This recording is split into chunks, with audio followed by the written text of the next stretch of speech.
Olá, tudo bom? O diabetes é uma doença que cada vez mais acomete as pessoas, é o mal do século realmente, e é uma doença silenciosa, porque muitas vezes as pessoas não sentem muito os sintomas. E eu não sei se você sabe, mas em cada 3 pessoas que não são diabéticas, uma delas tem o açúcar aumentado. Ou seja, ela ainda não é diabético, mas ela está numa fase de pré-diabetes. Ela pode vir a desenvolver a doença porque o açúcar do sangue dela já está aumentado.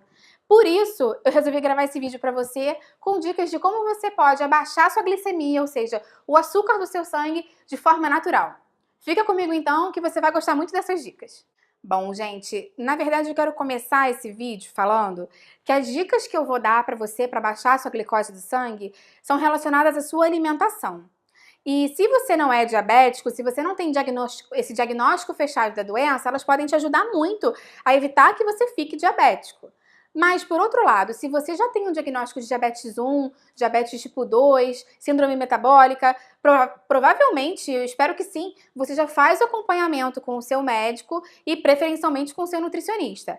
Por isso, o mais importante é que você continue seguindo toda a medicação que foi prescrita para você da mesma forma, tá bom? Eu só quero te mostrar como mudanças legais da sua alimentação podem melhorar a sua qualidade de vida e abaixar a glicose do seu sangue, mas sem abrir mão do tratamento, tá bom? Antes, eu acho que eu preciso explicar bem rapidinho para vocês por que o açúcar do sangue aumenta, né? Por que de uma hora para outra, se estava tudo legal no meu organismo, o meu açúcar do sangue começou a aumentar.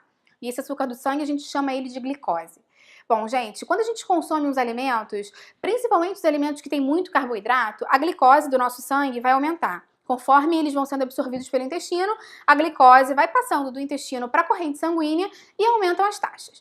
No indivíduo normal, o teu cérebro percebe esse aumento de taxa de glicose, manda um sinal para o pâncreas que vai produzir insulina, que é um hormônio, e a insulina vai agir como se fosse uma fechadura. Ela vai lá na chavinha da célula, vai abrir a célula para que a glicose consiga entrar e o açúcar do sangue volte aos seus índices de normalidade.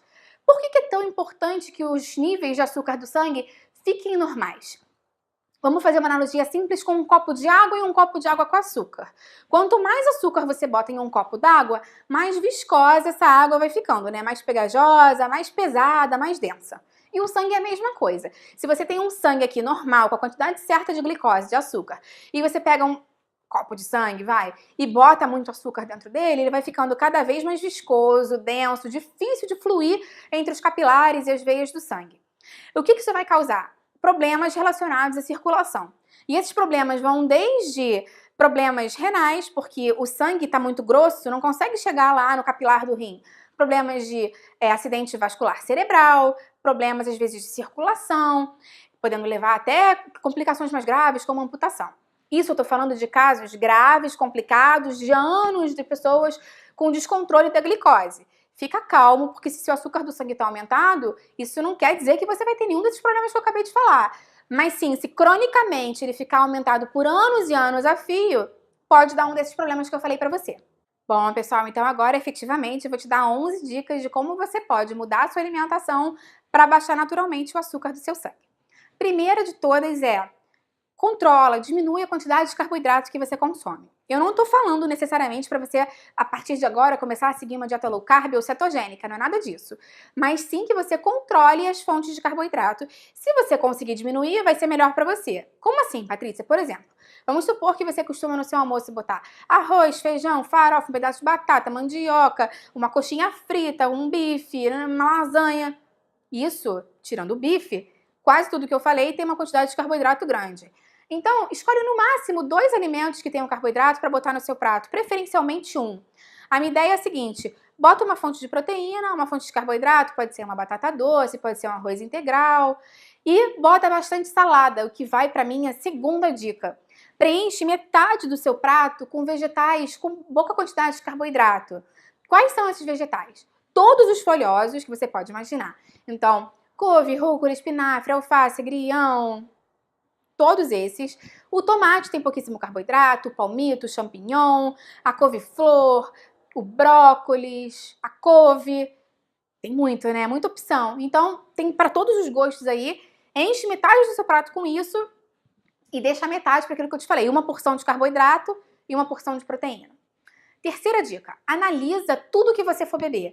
Porque às vezes a gente fica tão ligado na quantidade de carboidrato e de caloria, enfim, mas principalmente de carboidrato que tem na comida, que a gente esquece da bebida. E aí você acaba tomando um suco, que é muito concentrado, um refrigerante, um iced tea, um mate. Então, sempre tenta beber a água, uma água com limão, uma água com gás com limão, que dá um gostinho, preferencialmente, ou bebidas sem açúcar. O suco de fruta, mesmo o suco de fruta sem açúcar, vai ter muito carboidrato, então não é uma boa para você. Quarta dica. Escolha sempre botar no seu prato um alimento rico em fibra. Eu falei para você botar metade do seu prato daqueles vegetais que já são super ricos em fibra, mas você também pode escolher outras fontes. Você pode tentar acrescentar chia à sua alimentação, linhaça. A fibra é muito interessante porque ela ajuda a retardar, a lentificar a passagem do alimento que está no estômago lá para o intestino. E no intestino é onde ocorre de fato a absorção desse carboidrato em forma de glicose para passar para a corrente sanguínea. Então, quanto mais lenta for essa passagem do estômago para o intestino, mais gradual vai ser a absorção de glicose, por isso vai impactar menos no açúcar dentro do seu sangue. Então, a fibra é uma ótima adição à sua alimentação de almoço e jantar, principalmente onde o volume de carboidrato sempre costuma ser um pouquinho maior. 5. Tem horários constantes para sua alimentação. Quando você tem horários constantes, as flutuações, as variações de glicemia são menos impactantes ao longo do dia. Por exemplo, se você não toma café da manhã, aí come uma bomba de um monte de carboidrato e caloria no almoço, vai ter um pico de insulina muito alto e o açúcar no sangue vai ficar alto.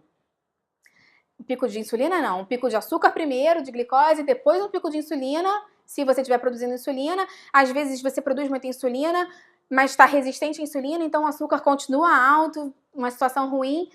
E aí você fica mais 7, 8 horas sem comer e dá outro pico desse de glicose no sangue. Isso é péssimo. O ideal é que você tente fracionar o seu dia em quantidades pequenas e constantes de carboidratos com baixo índice glicêmico para que a absorção seja lenta, ou seja, sempre com fibra, com proteína e gordura boa em todas as refeições, para que a absorção seja gradual, aos pouquinhos, e que você tenha mais ou menos um platô de glicemia ao longo do dia. Dica 6. Tenha sempre à mão um lanchinho para você comer, porque como eu te falei que você vai ter que comer várias vezes por dia, não adianta você sair para trabalhar e ficar à mercê do pão de queijo, da coxinha, do doce, do brigadeiro que vai estar para vender na rua. Leva de casa os seus lanches saudáveis. Como eu falei, o ideal é que você consuma sempre uma fonte de proteína, fibra junto com carboidrato. Então, você levar uma banana para comer no meio da tarde pode atrapalhar um pouco a sua glicemia. Pode dar uma prejudicada. Agora, se você levar um iogurte para comer com essa banana, já vai te ajudar. Se você levar um pouco de chia para comer com essa banana, também vai te ajudar. Então, tenta botar sempre nas refeições um pouquinho de fibra ou de gordura boa, pode ser umas castanhas, umas nozes, para dar uma segurada no carboidrato também. 7. Controla a quantidade de caloria. Esse é um dos maiores desafios, mas administrar a quantidade de glicose, os picos de glicose também estão relacionados à quantidade de caloria que a gente ingere. 8ª dica, se exercita. Eu sei que para algumas pessoas, Patrícia, fazer atividade física, mas gente, atividade física é vida. Nosso corpo não nasceu para ficar parado, dá defeito quando fica parado. E ele ajuda a regular os níveis de glicose, porque você vai utilizar essa glicose que está disponível no plasma do sangue para atividade física. Então, a atividade física é super recomendada para um bom controle da glicemia. Começa, se você não começou, começa hoje. Bom, a minha 9ª dica é, prefira sempre fazer as refeições no prato, montadas certinho, ao invés de comer um lanche, um salgado da rua. Tenta sempre procurar no almoço ou no jantar, que são as refeições principais, fazer aquilo que eu falei. Metade do prato de salada, proteína, uma fonte de carboidrato, porque se você for procurar lanche, uma coisa mais rápida na rua, normalmente é um salgadinho, um hambúrguer, uma pizza, uma lasanha, e aí esse fast food vai te atrapalhar muito no seu controle da glicemia. A minha 10ª dica é, tenta introduzir uma xícara de chá verde ao seu dia a dia, porque ele não vai diretamente diminuir o açúcar do seu sangue, mas estudos já sugerem que ele ajuda a prevenir o diabetes tipo 2 e melhora a sensibilidade, não a resistência, melhora a sensibilidade à insulina. Seu organismo enxerga melhor a insulina, que vai fazer aquele papel de abrir a portinha da célula para que a glicose entre. Por isso, o chá verde não adoçado é uma ótima opção.